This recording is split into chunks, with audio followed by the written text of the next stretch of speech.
Hey everyone. So lesson 5, last lesson we dealt with the product rule.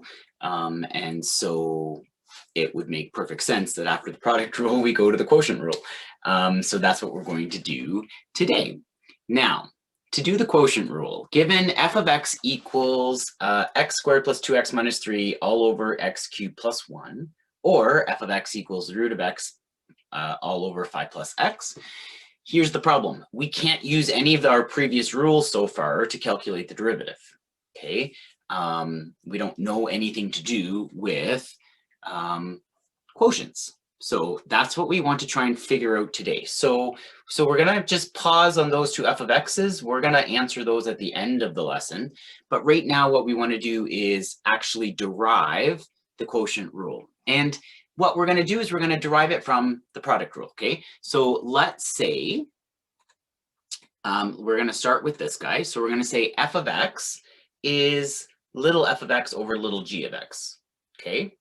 And we're gonna rearrange that so that it looks like the product rule. Well, that I can do fairly easy. I just multiply both sides by g of x. So now I've got little f of x equals big f of x times g of x, okay? Haven't really done anything weird there yet.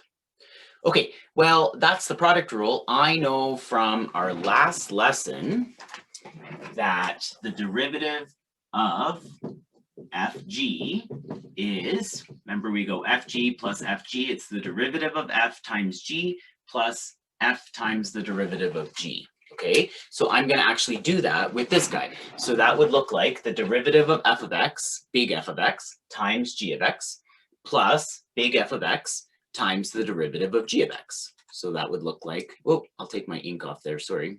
That would look like this. Okay. Okay, great. Well, that's not complicated, except I want you to go back and think about the fact that what we're really trying to do is we want this guy by itself, right? The original question was f of x, big F of x equals little f of x over g of f of x. So that now says the derivative of big F of x. So if I can now get the derivative of big F of x by itself, that's essentially going to tell me the quotient rule, okay? All right, well, I can do that. I want to subtract this from both sides, essentially, and then divide both sides by g of x, right? That would get me the derivative of big F of x by itself. Okay, so let's do that. And then I divided both sides by g of x. Okay, so I subtracted the big F of x derivative of g of x, and then I divided both sides by the g of x so that I could get the derivative of f of x all by itself. Okay, now, there's still a little bit of a problem here. It's not a huge problem, but the problem is we still have the question in our answer, okay? And so what I'm now going to do is I'm going to say, hey, let's call that f of x over g of x, because originally we defined f of x as little f of x over little g of x, okay? So I'm going to replace that big F of x with little f of x over g of x. And that would look like this. Okay, I just want to get my ink off there for you. Okay, so now it would make sense that I would want this guy to come together as all one fraction.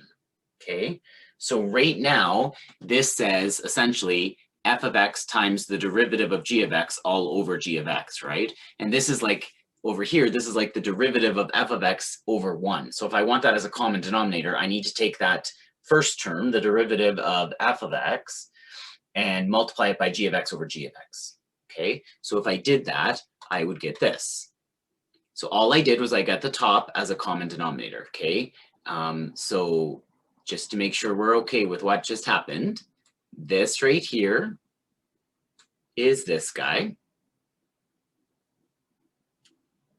Okay, and then I multiply this by g of x over g of x to get this guy here. Okay, but now I've got the derivative of f of x times g of x minus f of x times the derivative of g of x over g of x over g of x. Well, that's like we're saying we're going to divide this whole thing by g of x. Dividing that whole thing by g of x is the same as saying we're going to multiply it by 1 over g of x, which means I've got two g of x's on the bottom. G of x times g of x would be g of x squared.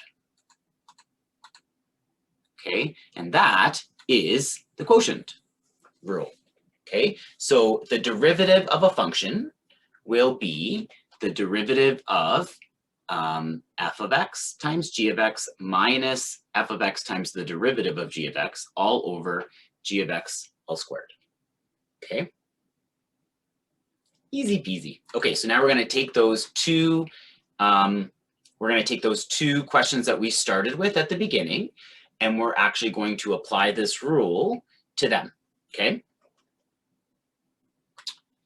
Okay, so the first one was f of x was x squared plus 2x minus 3 all over x cubed plus 1.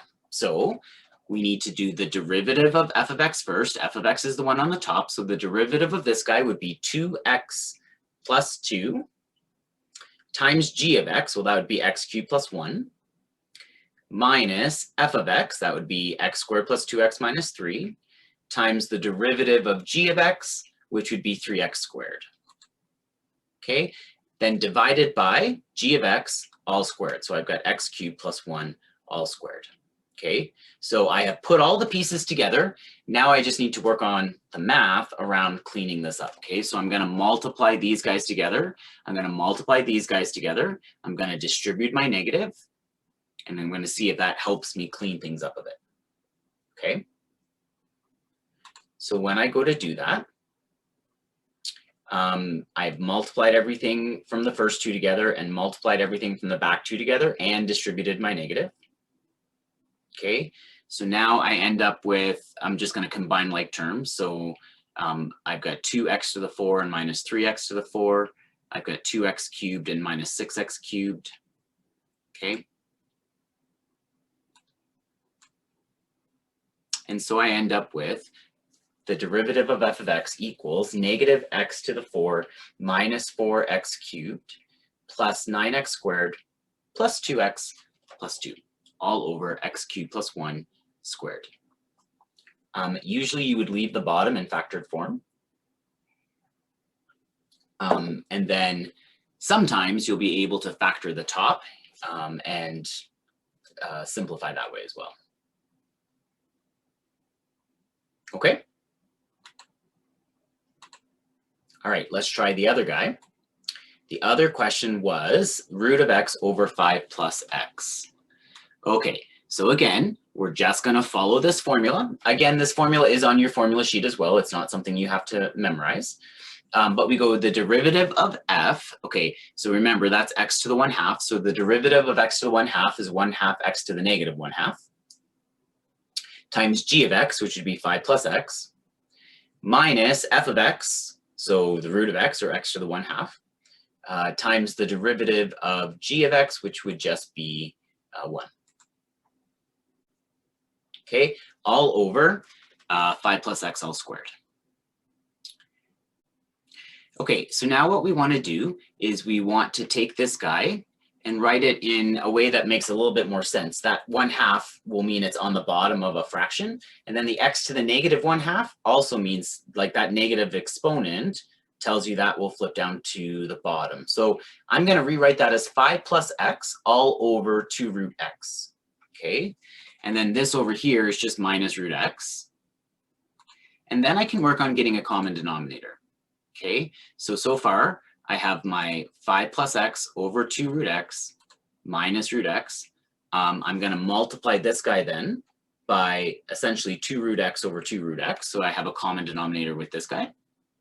Okay, I'm just going to write that beside here for a second. When I multiply that by 2 root x over 2 root x, that's going to give me 2x. Sorry, there. 2 root x over 2 root x. That's going to give me, because root x times root x is x, so that's going to give me minus 2x there. Okay.